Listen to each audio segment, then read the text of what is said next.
फार सुंदर सोशल मीडियावरची एक पोस्ट आहे। एक अत्यंत सभ्य गृहस्थ एका गावामध्ये गेला।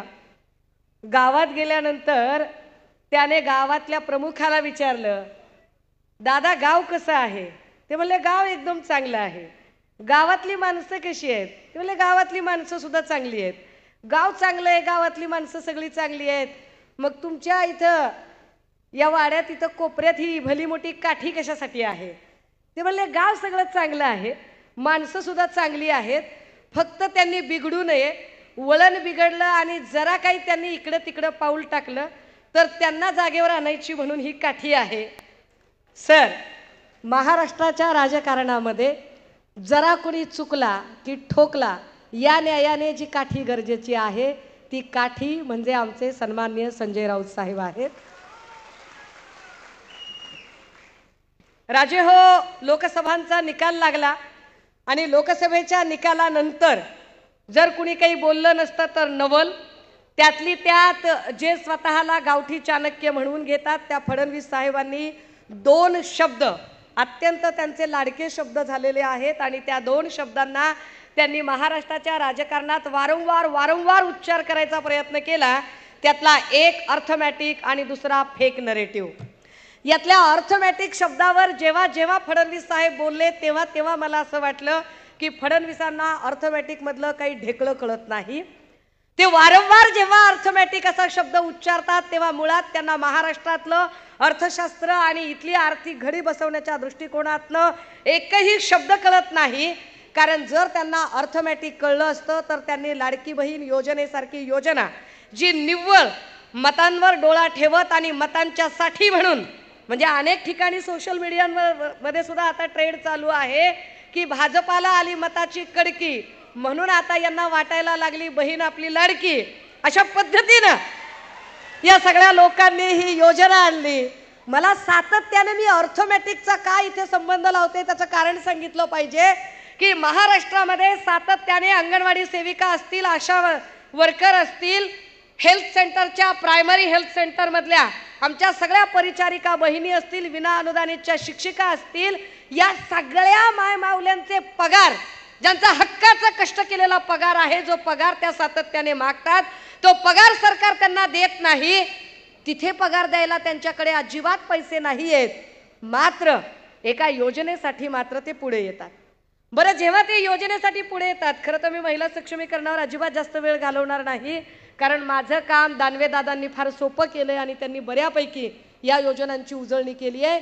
पण माया हो, ज्या सगळ्या आमच्या ज्या बहिणी बसलेल्या आहेत, मला एक तुम्ही सांगा, तुमचं वय साधारणतः 40 असेल, 50 असेल, 60 असेल, जे काही असेल ते असेल, तुमच्या भावाचंही वय तुमच्याच बरोबरीने असेल, 25 असेल, 35 असेल, 45 असेल, 65 असेल।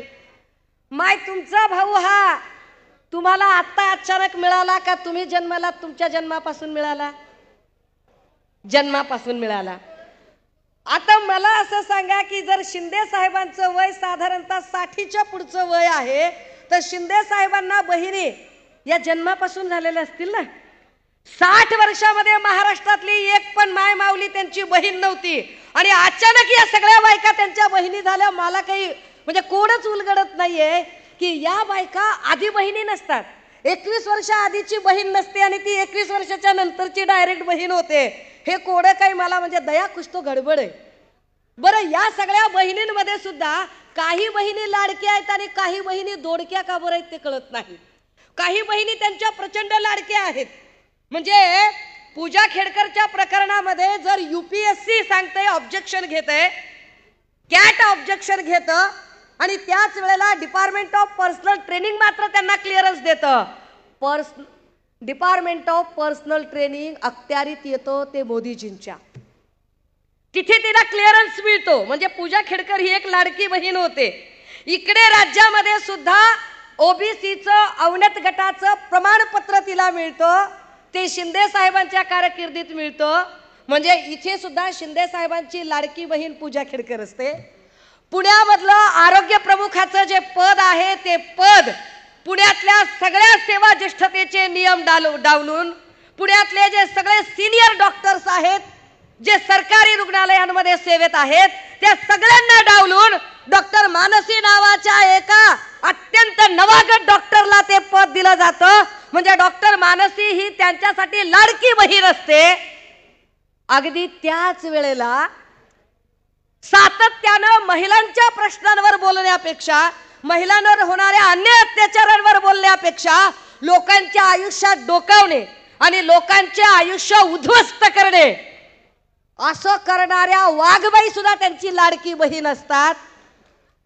परंतु कोपरखैरनेचं प्रकरण असेल, उरणचं प्रकरण असेल, विरार वसईमध्ये ज्या पद्धतीने भर दिवसा एका मायमाऊलीवर सपासप वार झाले, ही मायमाऊली असेल, या सगळ्या बहिणी मात्र दोडक्या बहिणी आहेत. या बहिणींकडे अजिबात सरकारला लक्ष द्यायला वेळ नाही. वरुण फडणवीस असं म्हणतात की हे विरोधक जे आहेत ते फेक नरेटिव्ह तयार करतात. कसलं फेक नरेटिव्ह तयार केलं जातंय? फडणवीस साहेब, तुमच्याबद्दल जे जे म्हणून म्हणणं येतंय ते सगळं सत्य आणि सत्य येतं. जे जे म्हणून तुमच्याबद्दल लोक बोलत आहेत ते वास्तव आणि वास्तवच बोलत आहेत. याच पुण्यातल्या एका भाजपच्या अधिवेशनामध्ये फडणवीस साहेब धादांत खोटं बोलत होते आणि धादांत खोटं बोलताना ते असं म्हणाले की आरक्षणाची कालमर्यादा फक्त आणि फक्त 10 वर्षांची होती आणि 10 वर्षांची कालमर्यादा असताना ती कालमर्यादा मोदी आणि वाजपेयीजींच्या काळामध्ये वाढवली गेली. दादा हो, माध्यमांच्या समोर जाहीरपणे सांगितलं पाहिजे की फडणवीस साहेब, तुम्ही कॉप्या करून पास झालायत का? तुम्हाला अभ्यास नावाची काही गोष्ट माहित आहे का? स्टेट्स अँड मायनॉरिटीज नावाच्या पुस्तकामध्ये 1930 ला आरक्षणाची मूळ संकल्पना आली आणि त्यानंतर आरक्षण भारतीय राज्यघटनेमध्ये घेताना त्या आरक्षणाचे 2 प्रकार केले. एक राजकीय आरक्षण आणि दुसरं सामाजिक शैक्षणिक. सामाजिक आणि शैक्षणिक आरक्षणाला कुठलीही मर्यादा नव्हती. कालमर्यादा होती ती फक्त आणि फक्त राजकीय आरक्षणाला. पण फडणवीस साहेब म्हणतात तीच कालमर्यादा मोदी आणि वाजपेयींच्या काळात वाढवली गेली. फडणवीस साहेब, महाराष्ट्रातली जनता धोत्रावर इन करत नाही. महाराष्ट्रातली जनता डोसक्याला गोड तेल लावत नाही. भारतीय राज्यघटना 1950 ला पारित झाली. 50 ला आरक्षणाची संकल्पना आली. 50 पासून 10 वर्ष म्हणजे 1960. 60 ला भाजपचं सरकार केंद्रात होतं का? 60 ला ज्यांनी आरक्षणाची मर्यादा वाढवली ती काँग्रेस होती. त्यानंतर 70 ला सुद्धा तुम्ही सत्तेमध्ये नव्हतात. मोदीजी तर कुठल्या तरी रेल्वे स्टेशनवर चाय पीत विकत असतील. मग तुम्ही आणलं कुठून हे नरेटिव्ह? फडणवीस साहेब, धादांत खोटं बोलत तुम्ही एक एक गोष्ट लोकांच्या गळी उतरवायचा प्रयत्न करता. आता त्यांनी एक नवा मुद्दा काढलाय. म्हणजे लाडक्या बहीण योजनेचं तर ते खोटं नरेटिव्ह करतात. लाडकी बहीण योजना म्हणताना म्हणतायत की आम्ही आमच्या बहिणींना सक्षम करतोय. जर बहिणींना खरंच सक्षम करायचं असेल आणि एवढा संस्कार, संस्कृती, लाडकी बहीण, लाडका भाऊ एवढं सगळं गोंजारत बसायचं असेल तर बहिणींनी उत्तर द्यायचं. बहिणींनो, तुमच्या घरामध्ये लग्न कार्य असेल, मोठा समारंभ असेल, काहीही कार्यक्रम असेल आणि तुम्ही तिथे गेलात आणि तुम्हाला आहेर दिला, भावाने तुम्हाला 1 लाखाची जरी साडी घेतली आणि तुमच्या नवऱ्याला काहीच दिलं नाही, तुमच्या लेकराला पण दिलं नाही, घेता तुम्ही? अरे इथं सगळे दाजी बेरोजगार आहेत, सगळे भाचरे उपाशी तपाशी फिरायला लागलेत. भाच्यांना काही नाही, दाजीला काही नाही आणि बहिणीला 1500 रुपये द्यायची भाषा करतोय. गडी येड्यात करता होय आम्हाला तुम्ही. जर एवढी बहिणींची काळजी असेल ना फडणवीस साहेब आणि शिंदे साहेब, एवढीच बहिणीची तुम्हाला काळजी असेल तर महाराष्ट्रातले अवैध असणारे ड्रग्सचे सगळे कारभार, ज्यामुळे बहिणींचे नवरे आणि बहिणींची लेकरं ही उघड्यावर पडतायत, रस्त्यावर येत आहेत, उद्ध्वस्त होत आहेत, तर पहिल्यांदा सगळे दारूचे धंदे बंद करा, जुगार मटक्याचे धंदे बंद करा, मग बहिणींची काळजी असल्यासारखं सांगा.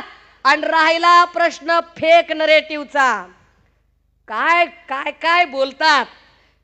तडीपार फॅन क्लबचे अध्यक्ष अमित शहाजी, हा संत तुकोबारायांनी सांगितलंय, अरे म्हणता कारे येते पेराल ते उगवते. जर तुम्ही पेरणी करत असाल तर उगवण करून पीक कापायची जबाबदारी आमची आहे. आम्ही ती फार इमाळे इतबारे पार पाडू. हे तडीपार फॅन क्लबचे अध्यक्ष इथं येऊन आम्हाला शहाणपण सांगतात. आम्ही वारंवार सांगतोय की शहासाहेब आणि मोदीजी आम्हाला कायदा नक्की शिकवावा, आम्हाला कायदा नक्की शिकवावा. पण आम्हाला कायदा कुणी शिकवावा? आम्हाला कायदा डॉक्टर बाबासाहेब आंबेडकरांनी शिकवावा. आम्हाला कायदा गोधरा हत्याकांडातल्या तडीपार गुंडांनी शिकवू नये. आम्हाला कायदा अशा लोकांनी शिकवू नये ज्यांच्या कपड्यावर जस्टिस लोयाच्या रक्ताचे डाग आहेत. अशा लोकांनी आम्हाला कायदा शिकवायची गरज नाही. राहिला प्रश्न आजचा सचिन वाझेचा, काय म्हणजे चाइल्डिश प्रकार आहे. बरोबर महाराष्ट्राचं राजकारण रसातळाला नेणारे फडणवीस सातत्याने गेल्या 15 दिवसापासून जेव्हा अनिल देशमुखजी पत्रकार परिषदा घेतात, बरोबर त्याच वेळेमध्ये सचिन वाझे एकदम लेटर बॉम्ब टाकतो. कसा काय? सन्माननीय संजय राऊत साहेबांवर कारवाई झाली, अनिल देशमुख साहेबांवर कारवाई झाली, नवाब मलिकजींवर कारवाई झाली. मलिक, राऊत, देशमुख तिघांनाही कधीही न्यायालयाकडे नेताना, रुग्णालयात तपासणीसाठी नेताना एकदाही माध्यमांशी बोलण्याचा कुठलाही स्कोप नव्हता. तो स्कोप नेमका सचिन वाझेला कसा काय मिळू शकतो? मिळतो. एवढे दिवस काय झोपी गेला होता का सचिन वाझे? ते त्याला आजच आठवतं नेमका. तिसरी गोष्ट, जेव्हा वाझे हे सगळं बोलायला लागतो तेव्हा तो सांगतोय की मी फडणवीस साहेबांना पत्र लिहिलंय. हु इज फडणवीस? फडणवीसांना पत्र लिहिण्याचा संबंधच काय येतो जर फडणवीस स्वतः संशयाच्या भोवऱ्यात आहेत. फडणवीसांवर सातत्याने सगळीकडून हल्ले आणि आरोप होत आहेत. जर पत्रच लिहायचं असेल तर इथली न्याय संस्थेशी संबंधित प्राधिकृत संस्था, सीबीआय सारखी संस्था असेल आणि त्यांना पत्र लिहिलं तर आम्ही समजू शकतो. फडणवीस काय सीबीआयचे डायरेक्टर आहेत का? येड्यात कुणाला करता? फडणवीस साहेब महिला सक्षमीकरणावर जेव्हा आम्हाला बोलायला सांगितलं, खरं तर आम्हाला तुमच्यावर म्हणजे काय, आता जाऊ दे, माझ्याकडे वेळ कमी आहे, परंतु तुम्ही महिलांना तर सक्षम करत नाही, महाराष्ट्राला सक्षम करत नाही. पण ज्या पद्धतीने डेली सोपच्या मालिका असतात ना, ज्या डेली सोपच्या मालिकांमध्ये महिला व्यायाम असतात, खलनायिका असतात, अशा काही खलनायिका तुम्ही भाजपच्या माध्यमातून पेरता आणि दुसऱ्यांची आयुष्य उद्ध्वस्त करता. तेव्हा फडणवीसांना हे सगळ्यात सांगितलं गेलं पाहिजे की साहेब अभी आपका टाइम ओवर हो गया है, बिल्कुल ओवर हो गया है. ही निवडणूक आम्ही ताकदीनं लढणार आहोत, जिंकणार आहोत आणि आमच्या सगळ्या माय मावल्या 1500 रुपये जरी त्यांनी दिले तर काही उपकार केला नाही. बापाच्या प्रॉपर्टीत आपला बरोबरीचा वाटा असतो आहे आणि महाराष्ट्र आमच्या बापाचा आहे, फडणवीसांचा नाही. त्यामुळे महाराष्ट्रातलं जे जे हक्काचं आहे ते आम्हाला मिळवू, आम्हाला मिळेल. त्यासाठी तुम्ही आम्हाला 1500ची खैरात करायची कारण नाही. तुम्ही अदानीला 1700 कोटीचा पॅकेज देता आणि आम्हाला 1500चा खाऊ देऊन गप्प राहायला सांगाल तर आम्ही राहणार नाही. पण या निमित्ताने या अधिवेशनामध्ये खरं तर क्षमा मागून, राऊत साहेबांची, भास्करदादांची, पक्षप्रमुखांची क्षमा मागून आम्हाला प्रामाणिकपणे सांगावंसं वाटतं की सर, आमच्या काही जागा ज्या आहेत आता तरी किमान या वेळेला प्रेमापोटी जाऊ नयेत, त्या जागा आम्हाला आणि आम्हालाच मिळायला हव्यात. उदाहरणार्थ आम्हाला पुण्यातली हडपसरची जागा असेल, वडगाव शेरीची जागा असेल, कोथरूडची जागा असेल, या जागा आम्हाला मिळायला हव्यात. आम्ही त्या हक्काने आपल्याकडे विनंती करतोय. आम्हाला कल्पना आहे आम्ही महाविकास आघाडीत आहोत, शिस्तीत आहोत, परंतु पुणेकरांच्या वतीने ही मागणी आम्ही आपल्यासमोर ठेवणं फार गरजेचं आहे की आम्हाला हडपसर, वडगाव शेरी आणि सर हा प्रतिसाद सांगत असेल की माझं म्हणणं सगळ्यांना पटलेलं आहे. मी आपल्या सगळ्यांकडून एक सेकंड, जरा जोरात साहेब येणार आहेत. आणि काल सर म्हणाले मुंबईच्या मेळाव्यामध्ये, सन्मान्य पक्षप्रमुख म्हणाले की एक तर तो राहील नाही तर मी. सर आमच्यासारखी एवढी मोठी फौज प्रत्येक वार झेलायला तयार असताना तुम्हाला मैदानात सुद्धा यायची गरज नाही. फक्त आदेश करा, बियाला सुद्धा ठेवत नाहीत आम्ही. एवढ्या ताकदीचे आहोत आम्ही. शिवसेनेच्या महिला आहोत आणि अत्यंत ताकदीने आमची लढाई लढणं आम्हाला कळतंय. आम्ही ती ताकदीने लढाई लढू. महाराष्ट्रात आमच्या किशोरीताई पेडणेकर असतील, संजनाताई घाडी असतील, किंवा जळगाव मधल्या आमच्या वैशालीताई सूर्यवंशी असतील, किंवा नाशिककडच्या आमच्या निर्मलाताई गावित असतील, या सगळ्याच माय माऊल्या ताकदीनं काम करणाऱ्या आहेत आणि त्या सगळ्या जणी आपल्यासाठी लढायला कटिबद्ध आहेत. इथे मी काल परवा फडणवीस साहेबांचं काहीतरी बोलणं ऐकलं आणि ते म्हणाले की मैं हवा का रुख मोडने वालों में से हूँ. मी काही जास्त बोलणार नाही. त्यामुळे ते जेव्हा म्हणतात की मैं हवा का रुख मोडने वाला हूँ, तर फडणवीस साहेब तुम्ही फक्त कपट नीती करू शकता, तुम्ही कुठलंही हवा का रुख वगैरे मोडू शकत नाही. शेवटच्या ओळी खास तुम्हाला डेडिकेट करणार आहे आणि थांबणार आहे. हम वो नहीं है जो मुसीबतों से घबरा कर हौसला तोड़ देते हैं.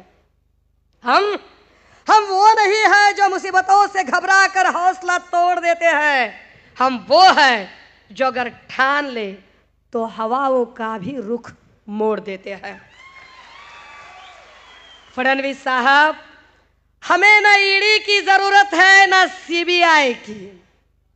हमें ना सीबीआई की ना 50-50 अपने सीने पे रखकर हम लोहे की सलाखें भी तोड़ देते हैं.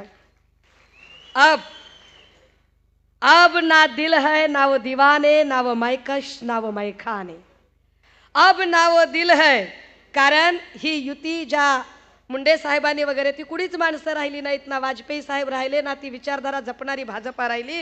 अब ना वो दिल है ना वो दीवाने, ना वो मैकश, ना वो मैखाने. फडणवीस साहब, नामचीन जितनी पीते हैं ना, फडणवीस साहब, नामचीन जितनी पीते हैं ना, अक्सर हम उतनी पैमाने में छोड़ देते हैं. हम उद्धव साहब के वह शिव सैनिक है जो हवाओं का रुख मोड देते हैं.